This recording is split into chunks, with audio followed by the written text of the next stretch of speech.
very first thing we saw on Smackdown this week was Roman Reigns responding to The Rock. I checked in my book.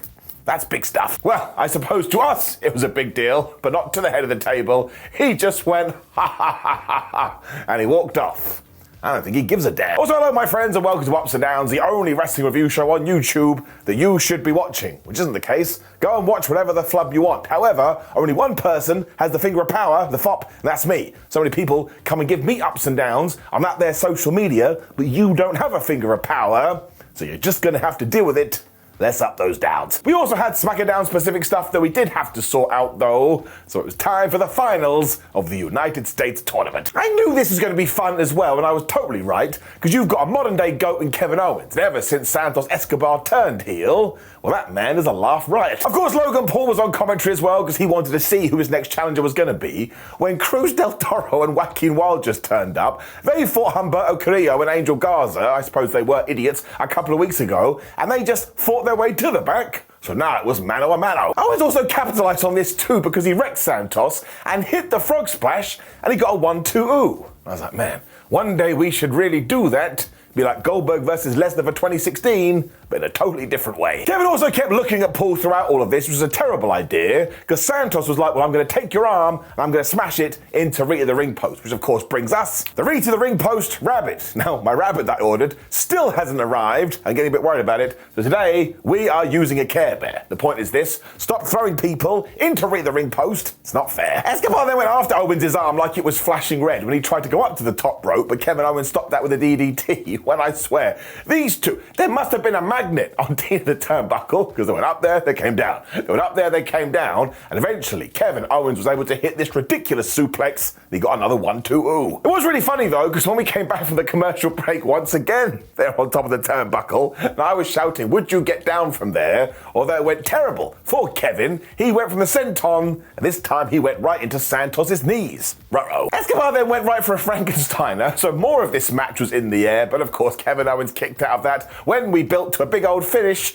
and it was nice and simple, but it worked. Because Owens went for the stunner, Escobar reversed that into the most devastating move in all of sports entertainment, the surprise roll-up, and Kevin was like, no, you're not beating me like that. So he hit the pop-up power bomb, he got the stunner, 1, 2, 3, which means now, at the Royal Rumble, it is Kevin Owens versus Logan Paul.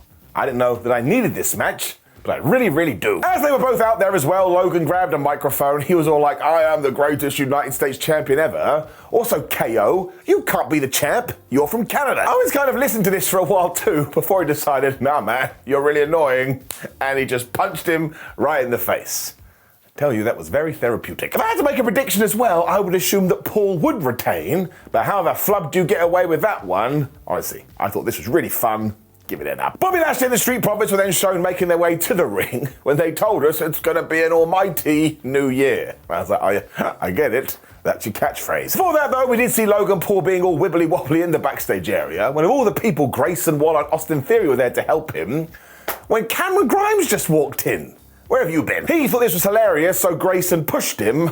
I suppose that's how we're going to start a brand new food. How dare you shove me? Now you must die. That little diversion did allow Bobby and the Profits to get into the squared circle, though. And what we essentially did here is tell everyone, hey, we're babyface now. Good. Because Lashley admitted that 2023 had been terrible for him, because all the things he tried to do, he wasn't able to do them. I mean, the dude wasn't even on WrestleMania. It is all different now, especially because he has teamed up with the Street Profits, so he's putting everybody on notice, because in 2024, they're going to take whatever they want. So if you're like in charge of an ice cream parlor, be careful if these guys turn up, they're going to want free dessert. They also took a swipe at the Judgment Day, so that's got to tie in, as Lashley also declared for the Royal Rumble. And at this point, I was like, oh man, they're really going to do well.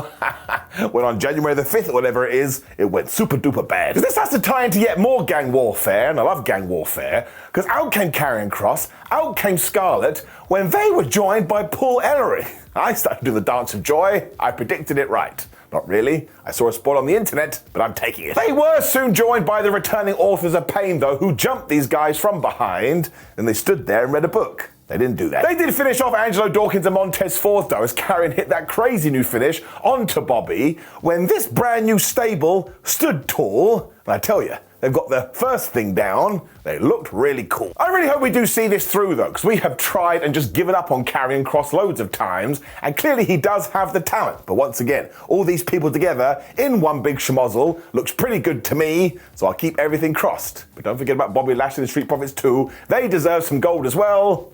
Giving it up. When Michin lost her world title match against IYO SKY. It was always going to happen. I really do like the fact that WWE remembered that Damage Control took her out months ago, because I'll be the first to admit, when I made a mistake on Ups and Downs, I actually did forget that this happened. I thought this was really good too, especially because Damage Control and the rest of OC just let them go at it in the ring. So this was the second match where we could just do one-on-one fun. Michin also hit a dive to start when she got a big old knee and a cannonball for a 1-2-ooh. And I will be the first to admit, I kind of watched the entirety of this match going, well, we're not going to have IYO SKY lose. But I think they realized this too, so they came up with this one spot.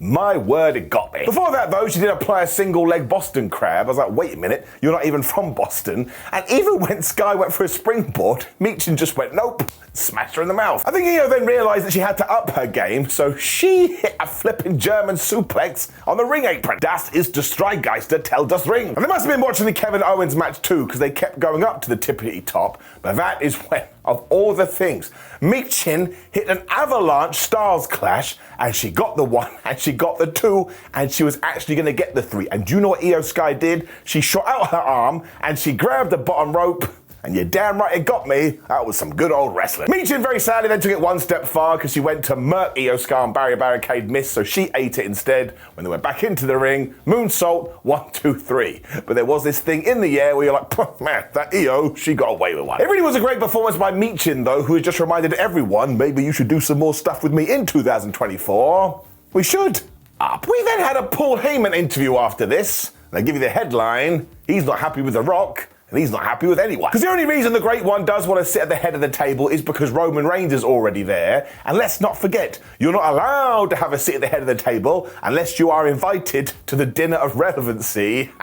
It's the dumbest thing that anybody has ever said. And guess what, Rock? You ain't invited. Really though, he knows The Rock just wanted to go viral. There's only 2 ways to do that in that life. 1, date Taylor Swift. Don't think he's going to do that. Or 2, get involved with Roman Reigns. Heyman then made sure to laugh at Cody Rhodes too, because that guy thinks he's going to finish his story, when he even said, welcome back CM Punk, and sure, you are the OG Paul Heyman guy, but I've now upgraded to someone even better. So like I told you, he was firing those shots. He finished all this off by reminding that whoever does win our main event between AJ Styles, LA Knight and Randy Orton is still going to get smashed at the Royal Rumble, because Roman is the best and everybody loves it. Let's face it too, there's every chance that is the plan, and Reigns just holds the belt for the next decade, and then he just retires. As ever though, Heyman is just the master at this, and now it's got me totally confused in what direction WWE is going to go. So a round of applause, my friends. You are getting it up. Damage Control then congratulate IYO SKY on her win when they laid out their plans again. Asuka and Kairi Sane are going to become the tag team champions. Sky's going to continue to be the world champion. And as for Bayley,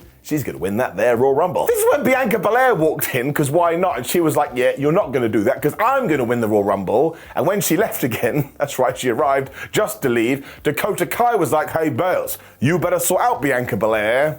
This is when my tum-tum sank again. I think Bayley is going to be in this group for very long.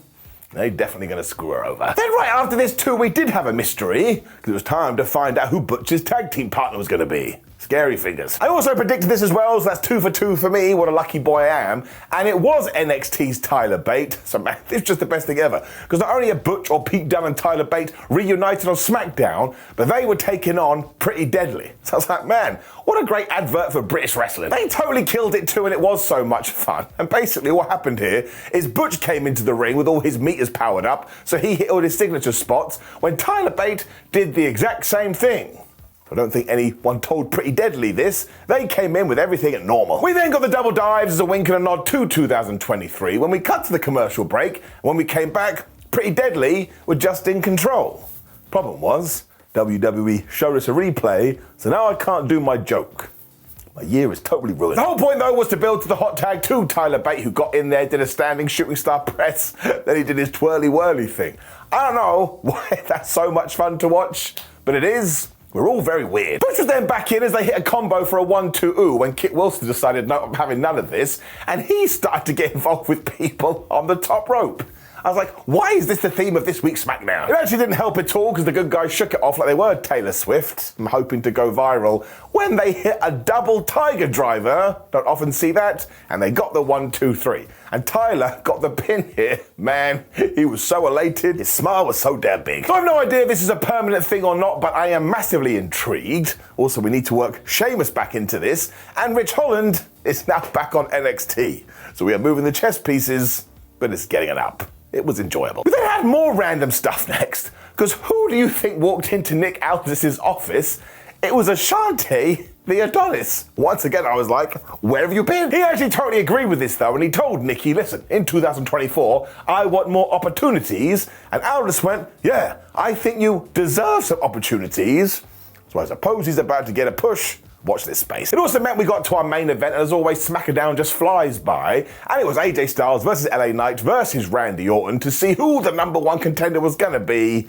Let's just sum it up. This was straight fire. What I really enjoyed too is that there were absolutely no relationships here. It was like, I'm gonna hit you, and you're gonna hit me, and then we're gonna hit your nan, and when that's done, we're just gonna go, go, go, go, go. But I also used Alan the announce table to smash AJ around when Randy Orton was back, and he did that to both guys. When Styles did return, and he was so pissed off that LA also has a 2-letter first name, he threw him into Simba the Steel Step. He also tried to hit the phenomenal forearm, but Randy noped him when he went for the draping DDT and RKO. But this is when LA Knight was back, and he pulled him out the ring. I just went, yeah, triple threat. See, I'm weird. He then threw Randy into Simba the Steel Step, so poor Simba was getting totally murked, but this meant he'd taken his eye off Styles, who then snuck up on Knight and took him out, so he was back in control. So you had to watch it like this. Paul then got thrown into Barry Barricade and the steps once again. When Knight took his fist, he punched AJ when all of a sudden Randy had taken a Phoenix down. He gave a snap to LA Knight. He gave a snap to AJ Styles. I tell you, that move is super duper good times 9,000. That ended up with a really good 1-2-ooh when Randy Orton was going to hit the RKO, but LA Knight turned that into the blunt force trauma, and then he was going to win when Styles broke up at 2.999. Honestly, it's the best roller coaster ever. Styles also hit the springboard 450 even though he's in his 40s. And this is when all of a sudden LA Knight was busted open. I was like, wait a minute,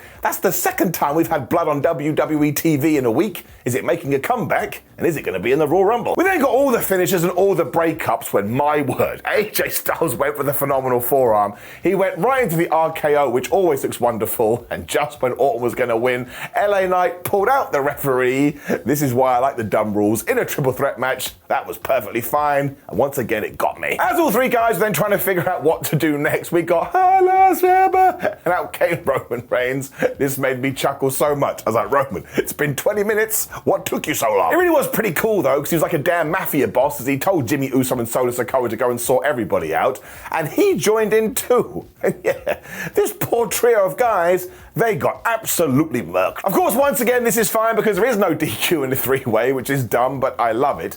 And the absolute best bit is while Roman was running around going, yeah, I did it, or I have no idea what his plan is, to the camera, Nick Aldis found Paul Heyman. He was like, hey man, tell your boy, good work, chief, but now you've got a fatal four-way at the Royal Rumble. Heyman also sold that like death, and it does bring up a very interesting question.